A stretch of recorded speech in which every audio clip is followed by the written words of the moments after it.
taking any risks. We've conducted today a number of screening processes with nurses across the campus. Checking students who visited China for symptoms of the virus, with more drastic measures for those who visited the infected epicentre, Hubei province. We've asked that they keep themselves at home until they've got medical clearance, or at least for 14 days. Though there are still no suspected cases in Queensland, many other private schools are taking similar measures. Stewart Home in Toowong houses 11 Chinese boarders, confirming in a letter to parents that one of our Chinese students who resides within the quarantine area will not be returning until the quarantine is lifted.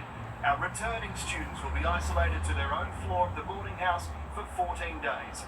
Well, St Stephen's College in Coomera said international students will be regularly monitored on campus. I think every school is obviously acting in accordance with what they know and what they believe may be necessary. Minister Grace and the Chief Health Officer say state schools have the appropriate advice to act if need be. We've provided updated fact sheets to every single school in Queensland. It hasn't really affected us up here.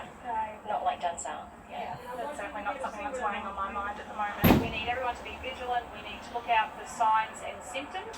The Federal Education Minister said schools should be encouraging all students to attend classes, and only those who have been potentially exposed or displaying symptoms should stay home.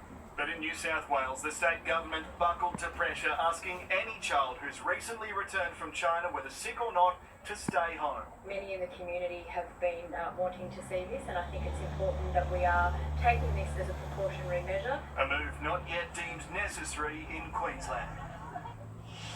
And Tom, the virus is spreading in China. Well, Sharon, the numbers doubled today. More than 4,500 cases now confirmed, with at least 100 dead. Those numbers are expected to rise overnight. Hundreds of Australians remain stranded in Wuhan. The Prime Minister says the government's now looking to deploy embassy and consular officials into Hubei province to see what can be done for them. As it stands across Australia, there's still just 5 confirmed cases, 4 in New South Wales, 1 in Victoria.